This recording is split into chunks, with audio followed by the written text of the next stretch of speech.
Golden Gravers. Hello subscribers. So in this video we are going to continue with the chapter 2 of operating system, that is process management. जैसे कि मैंने आपको बताया था first chapter के lecture में कि हम प्रोसेस टर्म को चैप्टर 2 के अंदर बहुत अच्छी तरह से डील करने वाले हैं. ये टाइम है प्रोसेस मैनेजमेंट को समझना. प्रोसेस मैनेजमेंट को समझने से पहले हमें पता होना चाहिए प्रोसेस क्या होती है. यहाँ पे मैंने PDF खोल रखी है जिसमें हम प्रोसेस मैनेजमेंट के सारे पार्ट को सारे टर्म्स को अच्छे से डिस्कस करेंगे. So let's have a definition part. A process or task is an instance of program in execution. So whenever we जब भी हम कोई प्रोग्राम को एग्जीक्यूट करते हैं तो वो प्रोग्राम जो है कई पार्ट्स में डिवाइड हो जाता है.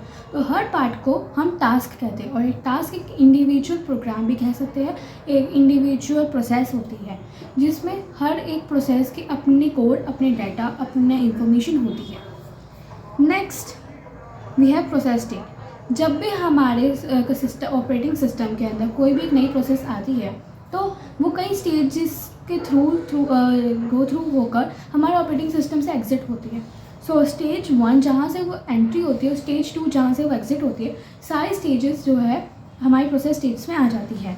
हमारे यहाँ पे डायग्राम है और इस डायग्राम के थ्रू हम समझ सकते हैं कि कौन सी प्रोसेस कहाँ से जाती है. हमारी पहले स्टेटमेंट है डॉर्मेंट स्टेज. यहाँ पे एक न्यू प्रोसेस क्रिएट होती है. इस स्टेज के ऊपर कोई भी प्रोसेस आती है और उसकी PCB उसके साथ उसकी क्रिएट करी जाती है. PCB के बारे में हम आगे भी और डिस्कस करेंगे. Next we have ready state. Ready state में वो सारी प्रोसेसेस आ जाती है जो रेडी है बिल्कुल एग्जीक्यूशन के लिए. उनको सारे रिसोर्सेज, उनकी सारी रिक्वायरमेंट्स पूरी हो चुकी है, उनकी PCB भी रेडी है. Next we have running state. Running state में वो प्रोसेसेस आती है जो रन कर रही है, एग्जीक्यूट कर रही है रिसेंटली, उसके पास सारे रिसोर्सेज है, वो इजीली अब रन कर सकती है. वो सारी प्रोसेसेस इसमें इस क्यू में आ जाती है. Next we have suspended state. यहाँ से आपको दिख रहा होगा एक एरो जा रहा है सस्पेंडेड स्टेट के ब्लॉक की तरफ. सस्पेंडेड स्टेट पे वो आती है प्रोसेसेस जो एरर के थ्रू कि एग्जीक्यूशन के टाइम पे किसी एरर की वजह से एग्जीक्यूशन कंप्लीट नहीं कर पाती है, वो हो जाती है प्रोसेस सस्पेंड. तो ये सस्पेंडेड स्टेज पे आती है जहाँ पे उसको दोबारा से रेडी किया जाता है, उसके एरर्स को रिमूव किया जाता है, डिटेक्ट किया जाता है और फिर वापस उसको रेडी स्टेज के थ्रू रनिंग स्टेज में पहुँचाया जाता है. फिर ये है टर्मिनेटेड प्रोसेस स्टेज, जहाँ पे कोई प्रोसेस इजीली अपना एग्जीक्यूशन कंप्लीट करके टर्मिनेट हो जाती है, यानी एग्जिट हो जाती है विदाउट किसी एरर के. हमने अभी ये सारे स्टेजेस पढ़ लिया: dormant, ready, running, suspended and terminated. Next we have control process control block. हम जैसे मैंने अभी आपको बताया था प्रोसेस कंट्रोल ब्लॉक के बारे में हम अभी पढ़ने वाले हैं. ये एक ऐसी ब्लॉक होती है जो प्रोसेस को कंट्रोल, यानी ऑपरेटिंग सिस्टम को प्रोसेस की कंट्रोल करने के लिए उसकी सारी इंफॉर्मेशन इस ब्लॉक में कंसिस्ट होती है. यहाँ पे डेफिनेशन भी है: The operating system groups all the information that it needs about a particular process into a data structure or process description called process control block. इससे आपने को होप है आपको आइडिया हो चुका होगा. नेक्स्ट है PCB. PCB के कुछ फील्ड्स होते हैं जिनको हम इसमें डिस्कस करने वाले हैं. Like process name ID. हमारा फर्स्ट है ID. एक प्रोसेस जब हमारे डोमेन स्टेज में आती है तो उसकी ID क्रिएट करी जाती है. ID ही उसके हर स्टेज के ऊपर काम आती है उसको आइडेंटिफाई करने के लिए. नेक्स्ट है प्रोसेस प्रायोरिटी. प्रोसेस प्रायोरिटी में ये स्टेटस दिया होता है कि उसकी कितनी प्रायोरिटी है, कि कब उसको एग्जीक्यूट करना चाहिए या उसको पहले करना चाहिए, बाद में करना चाहिए, वो वेटिंग के लिए कितनी रिस्पॉन्सिबल है, कितनी उसकी प्रायोरिटी है. नेक्स्ट है प्रोसेस स्टेट. वो कौन से प्रोसेस पे अभी है, रेडी, रनिंग या टर्मिनेटेड या सस्पेंडेड, ये इस स्टेज में इस फील्ड में आ जाती है. CPU रजिस्टर जहाँ पे वो डिसाइड कर रही होती है, जहाँ पे उस एक्चुअली प्रोसेस एग्जीक्यूट हो रही होती है, वो CPU रजिस्टर्स हो जाते हैं. मेमोरी मैनेजमेंट इंफॉर्मेशन, जहाँ पे एक्चुअली उसकी फिजिकल एड्रेस या लॉजिकल एड्रेस को स्टोर किया जाता है. नेक्स्ट है IO इंफॉर्मेशन. IO इंफॉर्मेशन यानी इनपुट आउटपुट डिवाइसेस, जो उसने लिए हैं, जो उसको रिक्वायर्ड है, वो सब उसमें आ जाते हैं. नेक्स्ट है file management information. File management information में कौन कौन सी फाइल्स प्रोसेस ने ओपन की है अपने एग्जीक्यूशन के टाइम पे, ताकि ऑपरेटिंग सिस्टम बाद में प्रोसेस के टर्मिनेट होने के बाद उनको कर सके, क्लोज कर सके, ये सारी इंफॉर्मेशन इस पार्ट में स्टोर हो जाती है। नेक्स्ट है CPU शेड्यूलिंग इंफॉर्मेशन। कौन से शेड्यूलर उसकी रिक्वायरमेंट है ये इसमें आ जाती है, कौन से शेड्यूलिंग एल्गोरिथम्स को यूज़ करके। शेड्यूलिंग एल्गोरिथम्स को हम इस चैप्टर में अभी डिस्कस करेंगे। अकाउंटिंग इंफॉर्मेशन कि कौन कितना उसने CPU टाइम यूज़ किया, कितने IO डिवाइसेस को लेने में टाइम लिया, कितना टाइम उसने अलग अलग पार्ट पे एक्सपेंड किया, ये सब इस पार्ट ऑफ फील्ड में स्टोर हो जाते हैं। नेक्स्ट है हमारा शेड्यूलिंग क्यूज़। जो शेड्यूलिंग क्यूज़ जैसे कोई हम समझते हैं क्यू से कि लाइन, ऐसी लाइन जो ऑपरेटिंग सिस्टम बनाता है ताकि वो सारी प्रोसेसेस को सेपरेट आउट कर सके, सॉर्ट आउट कर सके। सो इस क्यू के थ्रू प्रोसेसेस तो सेपरेट होती ही है पर उनके साथ साथ उनकी PCB भी होती है। सो हमें इससे ये फैक्ट पता चलता है कि प्रोसेस के साथ साथ उनकी PCB भी उनके साथ साथ रहती है। जॉब क्यू हमारा first type of scheduling Q है जॉब क्यू।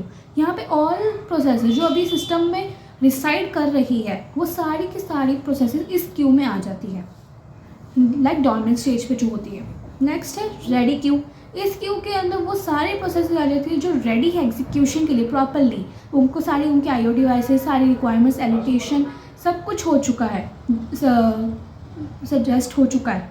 नेक्स्ट है डिवाइस क्यूज़। जो सस्पेंड हो चुकी है डिवाइस ना मिलने के लिए वो डिवाइस क्यू में स्टोर हो जाती है। सो ये हमारी 3 मेन शेड्यूलिंग क्यूज़ है और ये इसका डायग्राम है। ये आप इसको इजीली अंडरस्टैंड कर सकते हैं कि जैसे जॉब क्यू में सारी प्रोसेसेस हुई तो 1 बाय 1 वो रेडी क्यू में गई। रेडी क्यू से या तो वो CPU में एग्जीक्यूट होने के लिए जाएगी या फिर वहाँ से टर्मिनेट होकर IO वेटिंग क्यू में आ जाएगी, यानी सस्पेंडेड क्यू में, जो अभी हमने डिवाइस क्यू पढ़ा उसमें, और फिर वो एग्जिट हो जाएगी। नेक्स्ट है शेड्यूलर। शेड्यूलर वो पार्ट ऑफ ऑपरेटिंग सिस्टम होता है जो प्रोसेस को अच्छे तरीके से शेड्यूल करता है, यानी जो आ रही प्रोसेसेस होती है उनको प्रायोरिटी बेस के ऊपर एग्जीक्यूशन लाइन में उसके क्यूज़ में सॉर्ट आउट करके उनको रखता है, मैनेज करता है ताकि CPU की परफॉर्मेंस बढ़ सके। शेड्यूलर के अपने क्राइटेरियाज होते हैं। सो शेड्यूलर को हम कह सकते हैं कि scheduler in an operating system selects the next job to be executed by the CPU. The main duty of the scheduler is to optimize system performance. जैसे कि मैंने अभी आपको बताया। तो शेड्यूलर 3 टाइप्स के होते हैं। जॉब शेड्यूलर फर्स्ट है हमारा जॉब शेड्यूलर, इसको हम लॉन्ग टर्म शेड्यूलर भी कह सकते हैं। So long term scheduler works mainly with batch operating system. जैसे कि हमने फर्स्ट चैप्टर में पढ़ा था बैच ऑपरेटिंग सिस्टम, यानी मल्टी यूज़र ऑपरेटिंग सिस्टम, ये जॉब शेड्यूलर वहाँ पे काम आते हैं। सो ये जॉब शेड्यूलर एक बैच ऑफ प्रोसेसेस को एक क्यू को पूरी को लेता है और उसको एग्जीक्यूट करता है। जब वो उसका एग्जीक्यूशन कंप्लीट हो जाता है तो वह नेक्स्ट क्यू को उठाता है। सो एक बैच में काम करता है। इसका मेन ऑब्जेक्टिव है to provide batch jobs in such a manner that a processor and the input output remain busy all the time. Processor और इनपुट आउटपुट हमेशा बिजी रहे। ये इसका एक डायग्राम है। नेक्स्ट है process scheduler. Process scheduler is also called medium term scheduler. Process scheduler handles the swapped out process जो सस्पेंड हो चुकी है उनको मेंटेन करता है, उनको हैंडल करता है and make them ready for execution. The suspended processes are remove from the main memory so to make space for ready processes. I hope इससे आपको आइडिया मिल जाएगा कि प्रोसेस शेड्यूलर का क्या काम होता है। only the one suspending condition is removed. It is the job of the process scheduler to allocate the required amount of memory and swap the process to make them ready. जब कोई process suspend हो जाती है तो उसको main memory से निकाल कर सेकेंडरी मेमोरी में डालना प्रोसेस शेड्यूलर का काम है और फिर वहाँ पे जाकर सेकेंडरी मेमोरी में जाकर उसको रेडी करता है ताकि वापस उसको मेन मेमोरी में लाया जाए और फिर उसको एग्जीक्यूट किया जाए। नेक्स्ट है हमारा CPU scheduler. It is also called short term scheduler. तो CPU scheduler allocates the process among the pool of ready processes. ये चूज़ करता है सारे रेडी प्रोसेसेस में से एक प्रोसेस को जो एग्जीक्यूट हो जाए, उसके प्रायोरिटी बेस पे, उसके एग्जीक्यूशन टाइम पे, वेटिंग टाइम के अकॉर्डिंग उसके अपने क्राइटेरियाज होते हैं। ताकि उसका परफॉर्मेंस बढ़ सके। CPU scheduler is invoked in response to every event that leads to change in global system state. The operating system calls the CPU scheduler to decide which process should be scheduled for execution. The CPU scheduler handles the process from transition from ready to running state. CPU scheduler ready to running state और running to ready state में काम करता है, handle करता है processes को। तो इस बीच में CPU शेड्यूलर का काम आता है। नेक्स्ट है कंटेंट स्विच। कंटेंट स्विच का काम होता है जब कोई प्रोसेस स्विच हो जाती है, यानी अपने स्टेजेस को स्विच करती है, तो ये कंटेंट स्विच वहाँ पे काम आता है उसकी लोकेशन को सेव करने का, कि जिस पार्ट पे प्रोसेस का एरर आया था और जिसकी वजह से वो स्टेज चेंज कर पाई, स्टेज चेंज करने के लिए मजबूर हुई, उस स्टेज को सेव करके रखना, ताकि वापस जब वो उस एरर को ठीक करके आए तो उसका एग्जीक्यूशन वहीं से शुरू होए, ताकि उसको वापस से एग्जीक्यूशन स्टार्टिंग से ना करना पड़े और टाइम की यूटिलाइजेशन हो सके। Next we have the operation on processes. हमारे ऑपरेशंस जो होते हैं प्रोसेस में वो दो तरह के हुए हैं, एक प्रोसेस क्रिएशन, एक प्रोसेस टर्मिनेशन, यानी dormant stage and terminated stage. Dormant stage पे जैसे प्रोसेस क्रिएट होती है तो उसको प्रोसेस क्रिएशन कहते हैं। इस ऑपरेशन के अंदर प्रोसेस को किसी इंफॉर्मेशन की ज़रूरत होती है तो उसको दी जाती है, उसकी पीसीबी को क्रिएट किया जाता है, उसकी स्टेजेस को डिफाइन किया जाता है कि उसको कौन कौन से स्टेजेस से जाना है, क्या क्या उसको डिवाइसेस चाहिए, कौन कौन सी फाइल्स की रिक्वायरमेंट है, ये सब को कलेक्ट करके उसकी पीसीबी बनाई जाती है और फिर उसको उसके साथ अटैच, उसके साथ उनकी लिंक करी जाती है आईडी के साथ। सो ये ऑपरेशन होता है प्रोसेस क्रिएशन।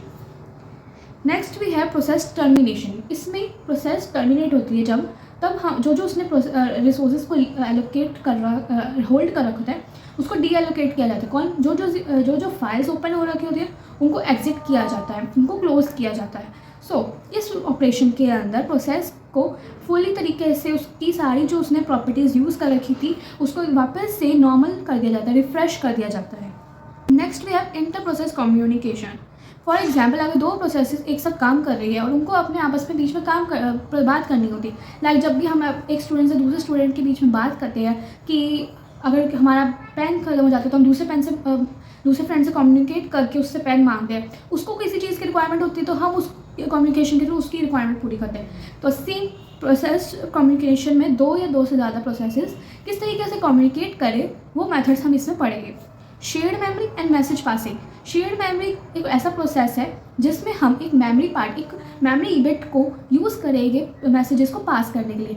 एक प्रोसेस अपना मैसेज उसमें स्टोर करेगी ताकि दूसरी प्रोसेस उसको रीड कर सके, फिर वो अपनी मैसेज को उसमें स्टोर करेगी ताकि पहली वाली प्रोसेस उसको रीड कर सके। सो ये होती है shared memory inter process communication. Next way message passing communication. इसमें क्या होगा कि directly without using any memory bit directly message pass किया जाएगा। Let's see how. Using send and receive commands. In this method, processes communicate with each other without using any kind of shared memory. If two processes P1 and P2 want to communicate with each other, they proceed as follows. Establish a communication link. या तो एक link के through अपने communication को करेगी establish. Start exchanging messages using basic primitives. जो उनके PCB के अंदर प्रिमिटिव्स मिले होंगे उस कोड के थ्रू वो अपने मैसेजेस को पास कर सकती है और कम्युनिकेट कर सकती है।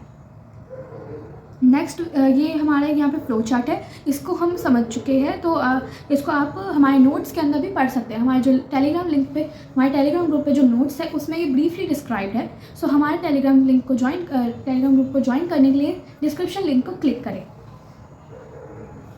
Next we have scheduling criteria. अब कोई प्रोसेस को शेड्यूल करेंगे सीपीयू शेड्यूलर या कोई भी प्रोसेस शेड्यूलर, तो उसको किस क्राइटेरिया के बेस पे करेंगे? तो ये है हमारे कुछ क्राइटेरियाज। ये हमारे पास 5 क्राइटेरियाज है। सीपीयू यूटिलाइजेशन, सीपीयू की पावर यूटिलाइज होनी चाहिए, उसका टाइम यूटिलाइज होना चाहिए। Throughput the refers amount of work completed in the unit time, कि उसको कम से कम टाइम में कंप्लीट करने की कोशिश करनी चाहिए। टर्न अराउंड टाइम, उसको कम से कम सिस्टम के अंदर रुकना चाहिए ताकि वो फटाफट से अपना एग्जीक्यूशन करे और टर्मिनेट हो जाए। वेटिंग टाइम, उसका कम से कम वेटिंग टाइम होना चाहिए। रिस्पॉन्स टाइम, उसको कम से कम एग्जीक्यूट होने में, उसको रिस्पॉन्स करने में टाइम लगना चाहिए। ऐसे प्रिमिटिव शेड्यूलिंग, हमारे पास दो टाइप की शेड्यूलिंग होती है, प्रिमिटिव एंड नॉन प्रिमिटिव। इसके डिफरेंसेस हमारे नोट्स में गिवन है, तो आप वहाँ पे चेक कर सकते हैं।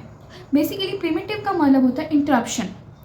जब कोई प्रोसेस शेड्यूल हो रखी होती है, अपनी एग्जीक्यूशन पे होती है, तो कई बार होता है कि किसी मेजर प्रायोरिटी मोर प्रायोरिटी वाली प्रोसेस को पहले उसको हटा के पहले एग्जीक्यूशन पे लगा दिया जाता है। सो ये इंटरप्शन होता है कि पहली वाली प्रोसेस को इंटरप्ट होकर दूसरी वाली प्रोसेस को एग्जीक्यूशन पे लगाना। इसके बीच में बहुत सारे डिफरेंसेस है, सो आप इसको अच्छी तरीके से स्टडी करिएगा। ये हमारे एग्ज़ाम बेस के ऊपर बहुत ज़्यादा इंपॉर्टेंट होती है, ये बहुत इंपॉर्टेंट क्वेश्चन होता है। नॉन प्रिमिटिव शेड्यूलिंग में ये होता है कि हमारे जो प्रोसेस है उसको विदाउट इंटरप्शन कंप्लीट होने दिया जाता है। इसके बेस पे हमारे 3 एल्गोरिथम्स हैं, हम इसको नेक्स्ट पार्ट ऑफ वीडियो में समझेंगे।